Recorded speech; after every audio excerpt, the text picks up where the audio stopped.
Hello students, मैं doctor Sangeeta Gupta आज आपके लिए स्टडी ऑफ सेल टॉपिक लेकर आई हूँ। कोशिका टॉपिक में से कॉम्पिटिटिव एग्ज़ाम में बहुत सारे प्रश्न पूछे जाते हैं, तो आज मैं आपको सेल के बारे में ही बताने जा रही हूँ। जीव विज्ञान की वह शाखा जिसके अंतर्गत कोशिका का अध्ययन किया जाता है उसे कोशिका विज्ञान कहते हैं या साइटोलॉजी कहते हैं। कोशिका क्या है? यह जीवों की सबसे छोटी संरचनात्मक व क्रियात्मक इकाई होती है। स्ट्रक्चरल एंड फंक्शनल यूनिट होती है। कोशिका परिमाप में अत्यधिक छोटी होती है। इसके साइज के लिए माइक्रोन का प्रयोग किया जाता है। 15वीं शताब्दी में सूक्ष्म वस्तुओं को आवर्धित कर देखने के लिए लेंसों का प्रयोग डी विंसी द्वारा किया गया। 1590 में सर्वप्रथम जेड जेन्सन एवं एच जेन्सन ने कंपाउंड माइक्रोस्कोप का वर्णन किया। एंटोनी वॉन लीवेनहॉक ने फादर ऑफ माइक्रोबायोलॉजी कहे जाते हैं। जर्मनी के नाल एवं रुस्का इलेक्ट्रॉन सूक्ष्मदर्शी की खोज की। रॉबर्ट हुक कार्क के टुकड़ों का अध्ययन कर कोशिका की खोज की। रॉबर्ट ब्राउन ने सर्वप्रथम केंद्रक की खोज की और साथ ही कोलाइडल कणों में ब्राउनियन गति सिद्धांत का प्रतिपादन किया। एच वान महल ने जंतु कोशिका विभाजन का वर्णन किया।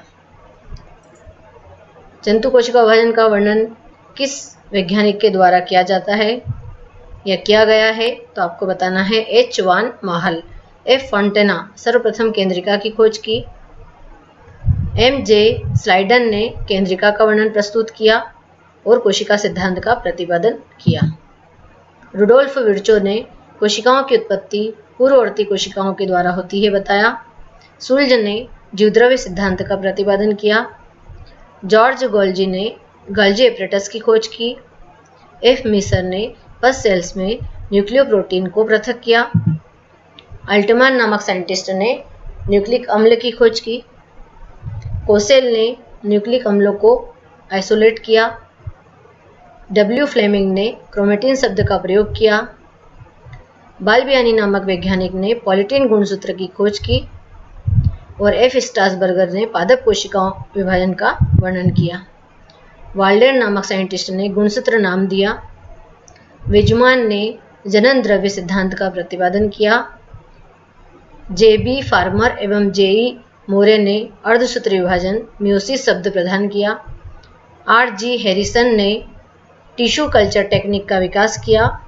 बीडल एवं टाटम ने एक जीन एक एंजाइम मत का प्रतिपादन किया। पोर्टर ने एंडोप्लाज्मिक रेटिकुलम की खोज की। एफ लिपमैन ने कोएंजाइम्स ए की खोज की। डी डुबे ने लाइसोसोम्स की खोज की। ए आर टोड द्वारा न्यूक्लियोटाइड की खोज की गई। हरगोविंद खुराना ने डीएनए न्यूक्लियोटाइड से आर्टिफिशियल जीन का सिंथेसिस किया। शुतुरमुर्ग का अंडा सबसे बड़ी कोशिका होती है और सबसे छोटी कोशिका कौन सी होती है, तो PPLO, जिसका व्यास लगभग 0.14 होता है।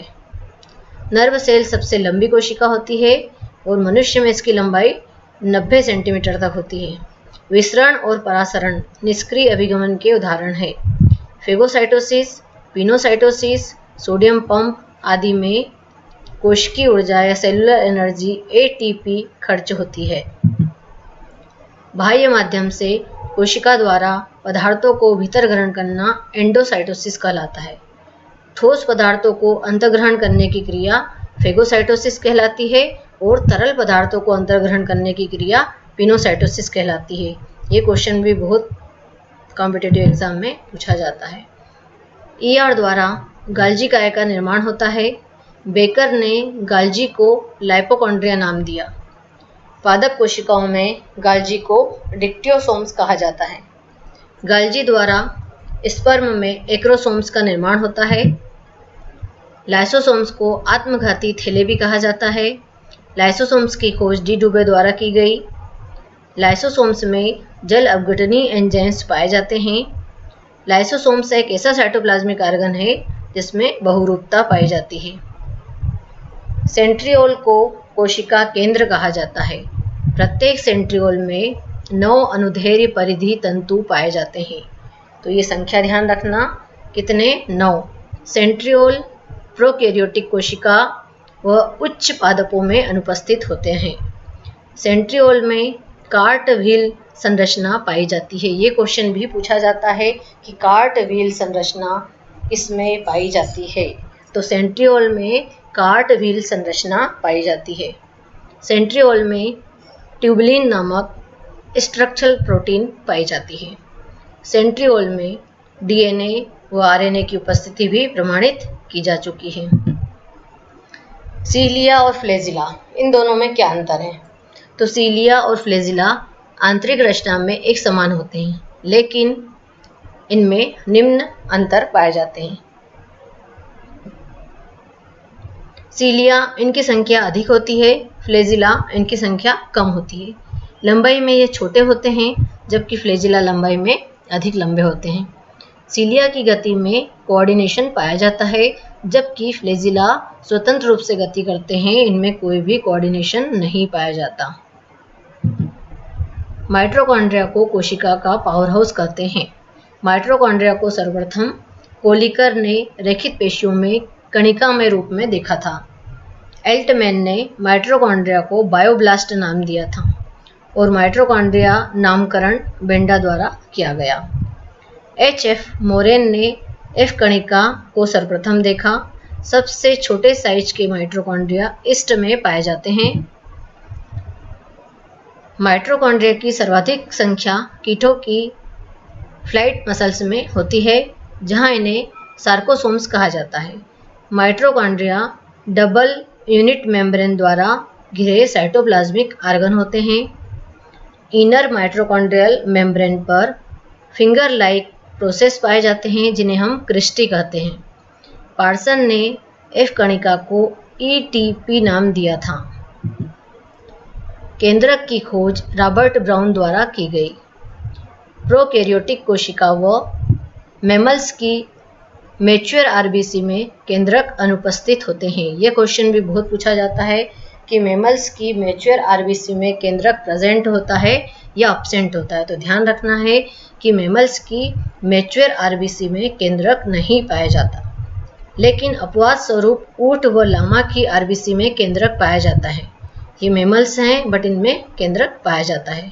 जंतु कोशिका में बहुकेंद्रीय अवस्था सिंशियम व पादप कोशिका में सिनोसाइट कहलाती है। हेट्रोक्रोमेटिन और यूक्रोमेटिन में अंतर। यह इंटरफेज में गहरे स्टेन लेते हैं हेट्रोक्रोमेटिन, और यूक्रोमेटिन जो होते हैं इंटरफेज स्टेज में हल्का स्टेन लेते हैं। हेट्रोक्रोमेटिन में आरएनए की मात्रा ज़्यादा होती है, जबकि यूक्रोमेटिन में आरएनए की मात्रा कम होती है। हेट्रोक्रोमेटिन में डीएनए की मात्रा कम होती है, जबकि यूक्रोमेटिन में डीएनए की मात्रा अधिक होती है। हेट्रोक्रोमेटिन आनुवंशिकी रूप से इनएक्टिव होते हैं, जबकि यूक्रोमेटिन जेनेटिकली बहुत ज़्यादा एक्टिव होते हैं। और इंटरफेज में यह अधिक संघनित होते हैं, जबकि इंटरफेज में यह कम संघनित होते हैं। बोर बॉडीज, बोर बॉडीज के ऊपर भी कॉम्पिटिटिव एग्जाम में क्वेश्चन पूछे जाते हैं कि बोर बॉडीज क्या है। तो actual bore bodies female mammals की बॉडी में पाई जाती है। हेट्रोक्रोमेटिन द्वारा निर्मित होती है। मादा स्तनधारियों की सोमेटिक कोशिकाओं में 2 एक्स गुणसूत्र पाए जाते हैं, जिनमें से एक लिंग क्रोमेटिन या बार बॉडी को प्रकट करता है। बार बॉडी की खोज मादा बिल्ली में बार नामक वैज्ञानिक के द्वारा की गई थी। मेल में बोर बॉडीज नहीं पाए जाते हैं, क्योंकि इनमें केवल एक ही एक्स गुणसूत्र पाया जाता है, जो यूक्रोमेटिन द्वारा निर्मित होता है, जबकि फीमेल में 2 एक्स गुणसूत्र पाए जाते हैं, और जिनमें से एक एक्स गुणसूत्र हेट्रोक्रोमेटिन व दूसरा एक्स गुणसूत्र यूक्रोमेटिन द्वारा निर्मित होता है। इसलिए सिर्फ फीमेल की बॉडी में एक बार बॉडी पाई जाती है। हिस्टोन व प्रोटामिन कम मॉलिक्यूलर वेट वाले प्रोटीन हैं, जो गुणसूत्र में पाए जाते हैं। हिस्टोन में आर्जिनिन व लाइसिन नामक अमीनो एसिड्स पाए जाते हैं, जबकि प्रोटामिन्स में केवल आर्जिनिन अमीनो अम्ल पाया जाता है। R.D. कानबर्ग व जेओ थॉमस ने न्यूक्लियोसोम मॉडल का प्रतिपादन किया। मैक्सिमम नंबर ऑफ क्रोमोसोम्स कितने होते हैं? तो 1600 बताना है, और ये किसमें होते हैं? एलोकेंथा रेडियोलेरियन एनिमल्स में पाए जाते हैं। और मिनिमम नंबर ऑफ क्रोमोसोम्स, सबसे कम क्रोमोसोम्स की संख्या 2 होती है, और वह एस्केरिस मेगलोसिफेला में पाई जाती है। गुणसूत्रों की संरचना का भली भांति अध्ययन विभाजन की मेटाफेज स्टेज में किया जा सकता है। नॉन हिस्टोन प्रोटीन का मुख्य कंपोनेंट ट्रिप्टोफैन या टायरोसिन होता है। गुणसूत्र को आनुवंशिकता का वाहक या व्हीकल ऑफ हेरिडिटी कहा जाता है। उम्मीद करती हूँ मेरा यह वीडियो आप सभी विद्यार्थियों के लिए बहुत ही उपयोगी होगा। Thank you.